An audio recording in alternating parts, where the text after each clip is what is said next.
So, hello and welcome to a very belated budget model railways video.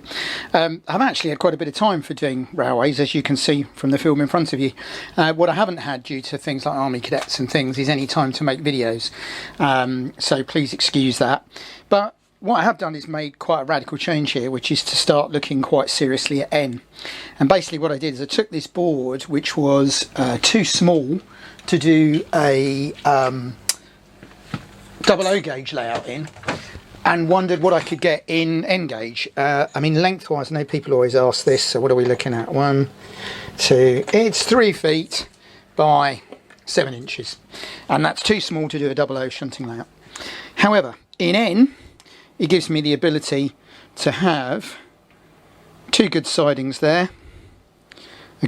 So you've got one there, and a bay, and a bit of a factory at the entrance, so it's quite a big scene. Now what I actually did here is I had some old points I found on a very second-hand bashed about 009 layout, so they've taken a lot of cleaning up, and I literally put them down to experiment to see if I could actually physically shunt, because when I've tried it before with N gauge, I found it very difficult. And of course the answer, as it turns out, a bit like when we do 00, is you need a very smooth loco, like the Kato one there, a good controller, and then I found uncoupling wise, all I need to do is use the uncoupling hook, very similar to 00. Yes, you've got to put a thumb or a finger on the loco, but as I've discussed lots of times with people, the hand of God doesn't bother me. I wargamed for a large number of years, and you move everything around the table by the hand of God. Nobody expects the vehicles to do everything on their own. So just simply by running this test track and realising that I could really simply uncouple and couple, and having very reliable smooth running locomotive, including over the points, there we go, gave me the option to do a shunting layout, or just kick the tripod, sorry about that. So let's just talk you around a little bit what we've got here. I'm working on a tripod to stop the kind of shaky view you sometimes get. So out of sheer good fortune, what I was able to do is just rummage through my bits of buildings box, and I had that fantastic grain silo that you see there. You can imagine how big that would be, because bear in mind in 00 this layout would be 4 times the size, not twice the size. It's twice as long, twice as wide, twice as high. I had the loading dock next to it, which is why we've then got grain wagons behind the loco. I had a little goods shed there. I suppose if I move the wagons out of the way you can see a little bit better. There we go, nice little goods shed. Now the station building was a funny old building that I got in a box of bits, some almost like toy-like, but it did paint up really well, and it fits the whole urban scene. And I already had the canopy. Now what I didn't have, and I've got Doug to 3D print, let's see if we can zoom in on one, is these, which are some subways to take the passengers down onto that platform. Because this is a freelance, effectively European layout, you've got this wonderful system where they tend to have the platforms away from the station. So I can run that in the middle. And having the 2 subway ends just makes that look plausible. I've then had this rather nice factory. Oh, excuse me, I am struggling a bit with getting used to the tripod, so just bear with me. But it does stop a lot of the camera shake. So I've got this rather excellent factory here that will sit there, and I've got some fencing to go around that, and we'll have a bus stop there. And then also, as you can probably just about see, was this rather good industrial photo back scene, which just sets it off nicely. So literally just rummaging through my boxes of bits, I've been able to put together an N gauge shunting layout. A couple of other things which have been a big help are these. These are the Pico wagon kicks, £6.50, £7 each, ridiculously cheap. So I mean, a rake of 6 of those cost me £40. I don't know what that would cost you in 00. And if I just take these goods wagons in there a second, One of the other great things I can do on here, I'm going to leave all the points manual. Bear in mind this was just a test layout really to see if it will work. And one of the nice things I've managed, of course, can use on here is the rather epic little Kato tram that can run into the bay platform there, which gives me a bit of a passenger service. And in fact what I did was I also treated myself to a 3-car EMU from Kato, £45 brand new. You wouldn't get a 3-car Hornby one second hand for that. So I've got nice passenger service, and I've got 2 or 3 really reliable diesels. And again, this is the huge advantage of doing freelance, because I can just run whatever I like. I've got our own 3D printed diesels, including the rather nice little Bobo there that shunts exceptionally well. And I've also got a Kato diesel, cost me £35 because it's got a few marks on it. That runs exceptionally well.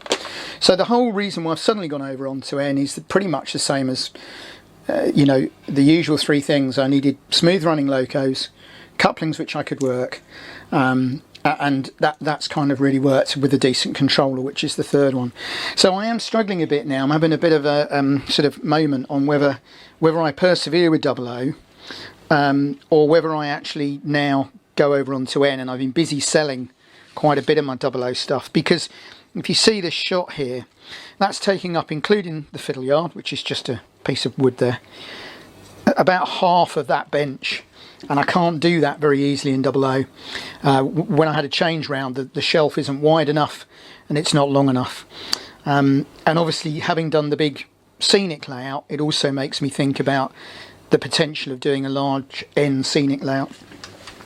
What I've also done is, because I've got a plan to do a little UK shunting layout, but all the new locos are too ridiculously expensive. Even so are the second-hand ones. So what I've actually done here is painted up one of our freelance ones in, if you like, fictional BR green colours. It's a mini Clayton, I've decided. They built a giant Clayton, which some of you will know, and that's a mini Clayton. So that's going to go on my UK one when I build it. So what I'm going to do now is just shunt a few bits up and down, because I know people like to see locos running. And just to give you some indication that it is relatively easy to do with N, which I didn't think it was. I mean, the last time I looked at N, oh, I'm sorry, I forgot to isolate that. I'm a bad signalman. Bear with me a second, get the right point set. So there we go, I wasn't quite ready. That's why you always prepare, isn't it? So we can uncouple, and I can just use the on-off switch on this, switch my points, push it back, set speed, runs really sweetly over the points, no real problem. And then because you've got a set speed and you're just hitting the on and off switch, you don't really even have to drive it. This coupling's a little sensitive, so you do have to sometimes hook them on, but that's not a problem. Oh, the problem, these motors are so good. That was on no power and it still moved, but of course it's crashed the points. Here we go.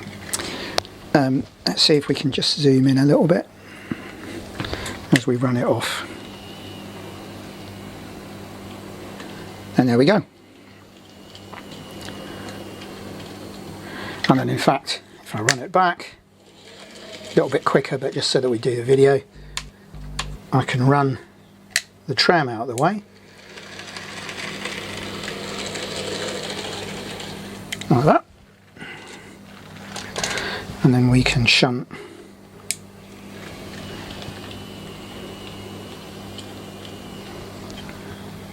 the loco onto those wagons that are in the goods yard. Just because I stopped the power on a point. These are very ropey second-hand points, they do really need a good clean. And then off that goes with our nice freight train.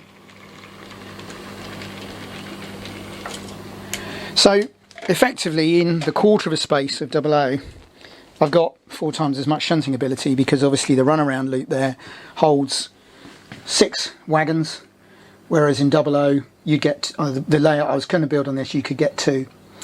So it does give me a lot more potential. So it's food for thought at the moment. What I'm going to do, part of the limitation on doing a UK outline will be the price of the locos, but the sort of kind of freelance European is working very well, because I don't mind that the wagons are a little bit UK outline. The locos are freelance. Let's push that in there for a change.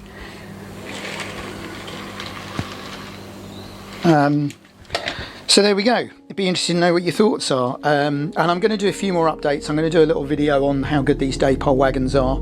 And once I start doing the UK outline, then we'll do a video on that. But thank you for your patience. Not been a video for a while, but as you can see, quite a big change to what we do. And I look forward to hearing from you all. Stay safe. Speak to you soon.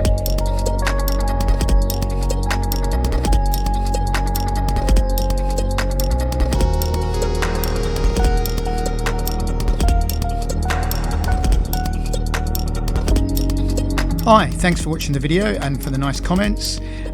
Click on the left for a previous video in this series, click on the right for another video you might enjoy, and please don't forget to click to subscribe, like, comment, etc. Thanks again.